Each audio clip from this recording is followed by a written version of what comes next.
I believe in the future, you're going to be able to buy a house for zero point 0.1 of a Bitcoin. Hi, Zuby. How are you doing? Everything fine on your end? I'm doing great, Robin. Happy to be here. Thanks for inviting me. Really cool. And I guess most people know you, Zuby. I think my first touch point with you was actually the music "Okay Dude." I think I heard that on Joe Rogan, and then I heard the song also. I think it was discussed on Joe Rogan. I don't know if it was with you actually or with someone else, but I heard it, and then I heard the song, and that was kind of my first touch point. And then later only I got to know you that you're also into Bitcoin. So maybe before we get started with all the topics, give the people that listen and watch a little bit of your background of who you are and especially why you're excited about Bitcoin. Yeah, no problem. So my name is Zuby. I'm an independent rapper, author, host of the Real Talk with Zuby podcast, and public speaker. I was born in England, grew up in Saudi Arabia, family background originally from Nigeria. I have been self-employed since 2011. I've been making music since 2006. So far, I've put out 9 albums and EPs over the years. I started my own podcast back in 2019. I've released well over 350 episodes so far. It's a weekly show, interviewed a lot of people and been interviewed by a lot of people, from Elon Musk to Joe Rogan, Tucker Carlson, Candace Owens, Ben Shapiro, lots of people all over the world, all over the not just the political aisle, but the cultural and social aisle. I've spoken at multiple Bitcoin conferences in Miami, in the UAE. I currently live in Dubai now. And I've been in the Bitcoin world since 2017. I first heard about it, like many people, probably a couple of years earlier than that, but I didn't really look into it until 2017. And once I did, to use the Bitcoin terminology, I was orange pilled very quickly. And yeah, I've been in the game since then. Over time, the conviction has grown, and I've become more and more of an advocate for Bitcoin. So Bitcoin is not my main thing, shall we say. A lot of people know me in the Bitcoin world. If I go to a Bitcoin conference, a lot of people will recognize me. But my main work over the last couple of decades has been in music and other forms of media. I love that because sometimes we are a little bit too bubbly, there's really deep people in Bitcoin talking to other really deep people in Bitcoin. So it's always nice to have people that are into Bitcoin, understand the Bitcoin mission, but also have a big part of their life outside of just Bitcoin. I'm just Bitcoin literally, so that's all I do every single day, every single minute. Maybe for your understanding of how you got into Bitcoin, how it developed, what is your kind of bullish case on Bitcoin? I heard you talked about actually with someone comparing it to like generational wealth that we have as compared to someone like 100 years ago with real estate. That's something that I know of.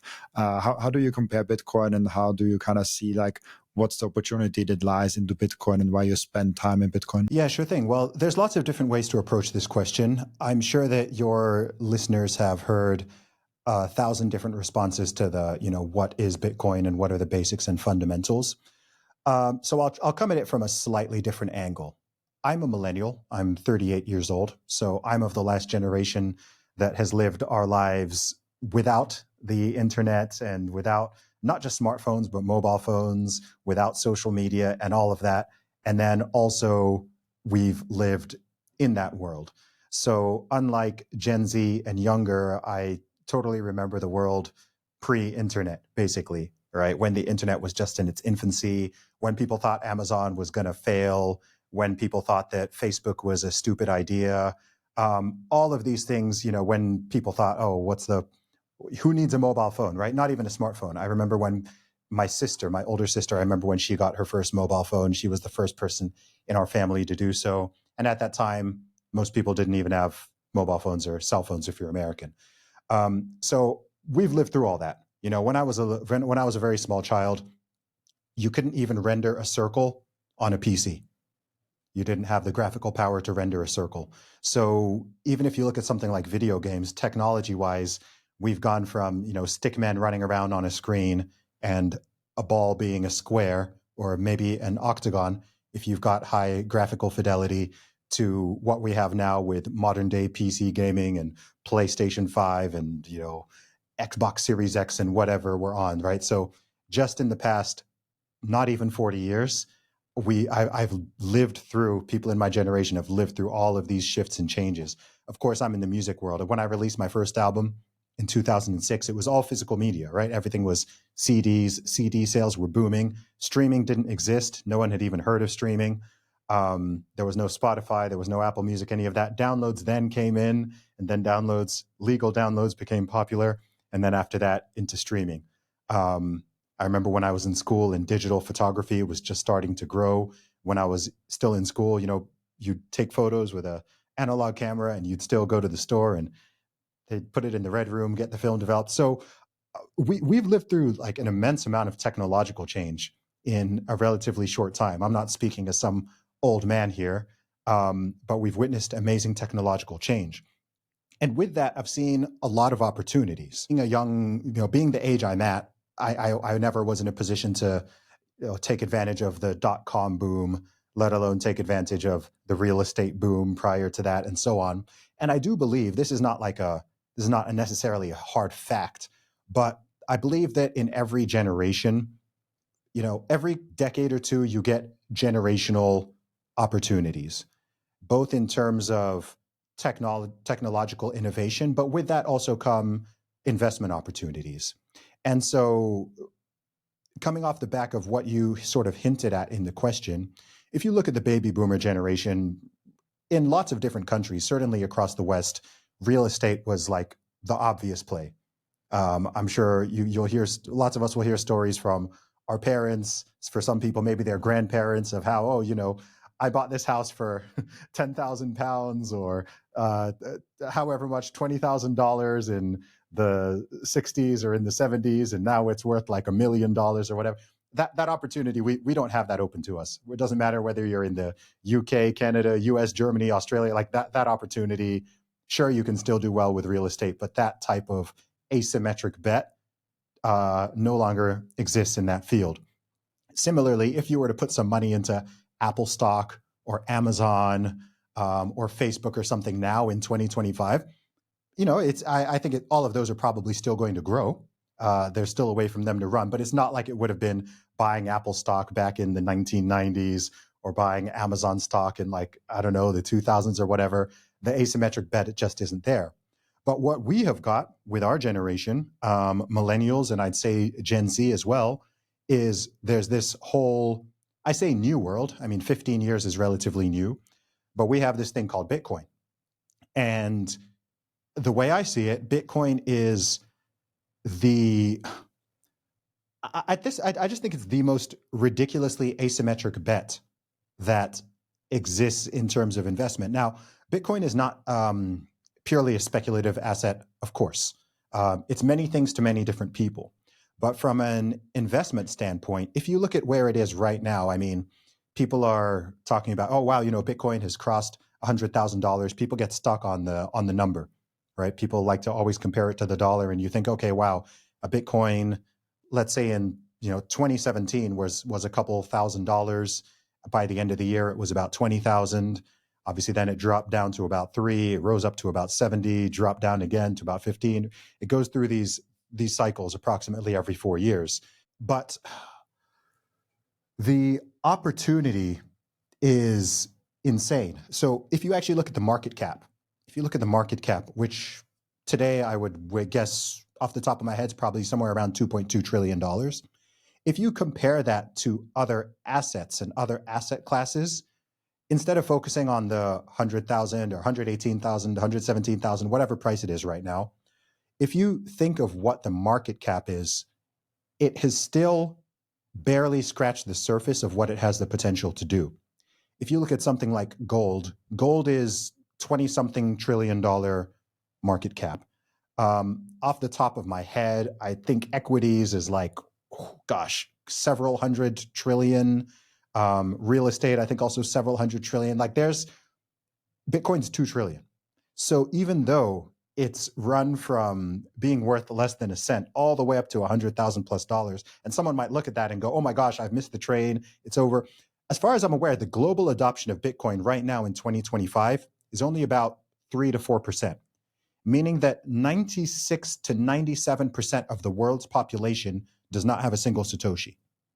So for all the people who think, oh, it's late, it's too late, it's over $100,000, it's too expensive, it's too, people need to get their, people need to kind of change their fiat thinking to use that term, right? Stop thinking in terms of just dollars. Think, and if you are going to think in terms of dollars, look at the market cap. Look at the market cap and look at the potential that it has to grow. Now, there are going to be some people who are, I mean, by definition, most people in the world don't understand Bitcoin, and most people don't have any. And even of the people who are somewhat familiar with it, a lot of them might be thinking, well, you know, I'm not 100% sure about this. I don't totally get it. I prefer index funds. I prefer gold. I prefer real estate, all that. And look, one thing I want to say up front, people have the right absolutely to spend their money however they want. If they think if they look at Bitcoiners and they're like, you guys are absolutely insane, you know, that's their prerogative. If you know, someone is just happy, I know people who have all their money just in the bank. Like they don't even invest in stocks, shares, anything, right? They don't even feel comfortable doing that. They just keep it all stacked up in a bank. I don't think that's a good way to allocate wealth, but people are free to do whatever they want. But even for the people who are, let's say, curious enough to listen to a podcast like this, curious enough to do a little bit of research, but they're not really totally sold, I think at this point, it's fair to say that it is far more risky to not have any Bitcoin than to have some Bitcoin.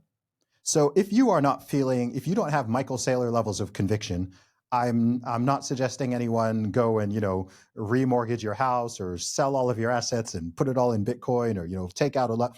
I'm not recommending anyone to do that. I think your allocation should be proportional to your level of conviction. And obviously you shouldn't be, you know, putting yourself or your family in some type of huge financial risk. I don't recommend that.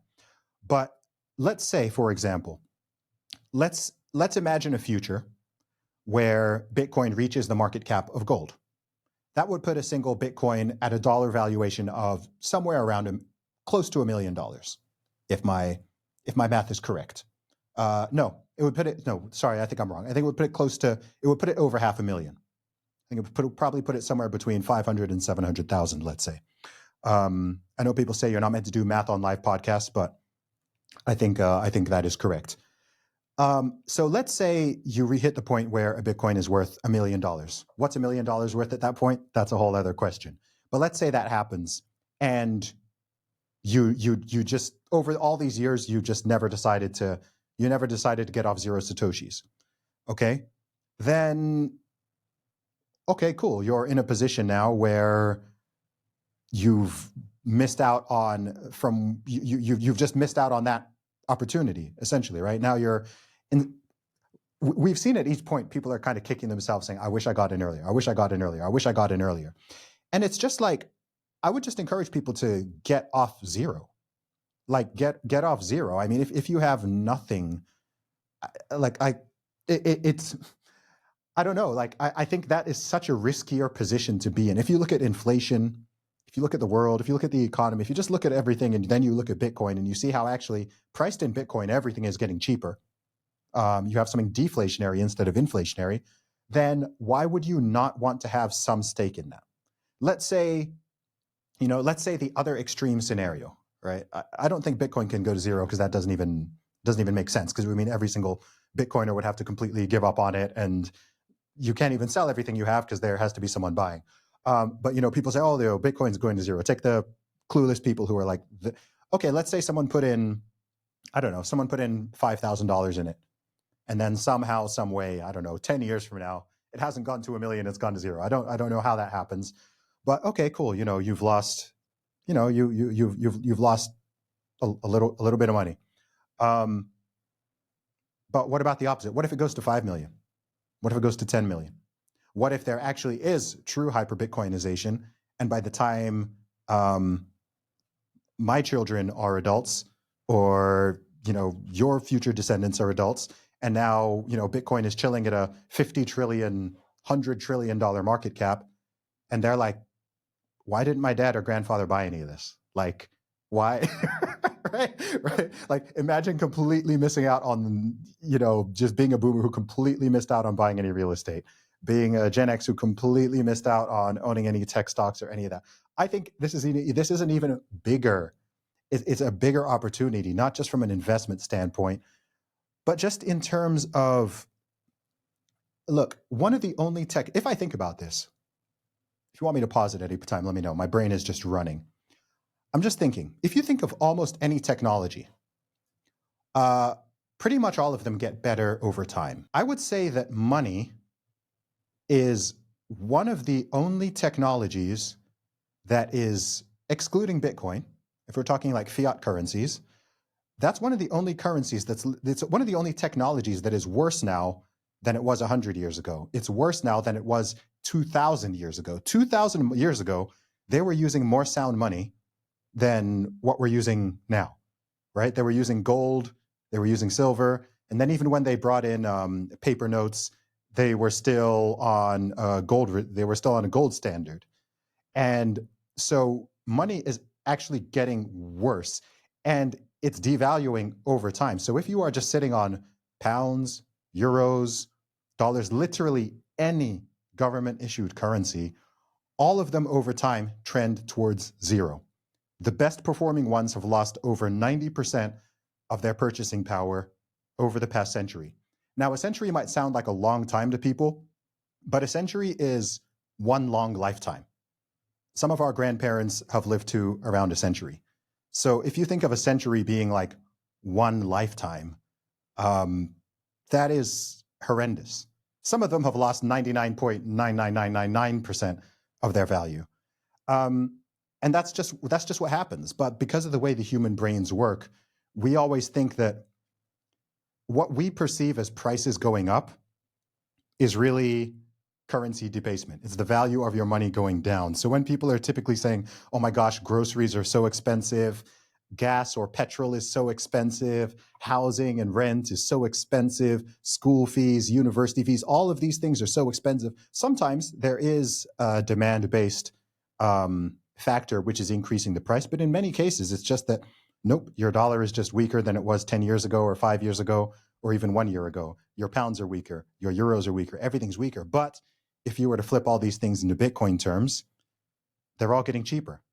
Houses have never been in cheap in Bitcoin as they are now. I think right now you could buy a median priced house in the USA, not a cheap country, for under 4 Bitcoin, right? So a house that maybe a decade ago would have cost you maybe 1,000 Bitcoins, today it's going to cost you, I don't know, 3.8, 3.9, something like that. Again, people can fact check my math here. I'm just spitballing. But and that's going to keep happening. I believe in the future, you're going to be able to buy a house for 0.1 of a Bitcoin. And so, look, we have a very unique opportunity here. None of us are capable of predicting the future. But I think that Bitcoin is the best money that has ever existed. Thank you for watching this video. This was only a snippet of the podcast. And if you want to watch the full episode and get all of the context of this episode, you can click right here or here. Oh, maybe also here.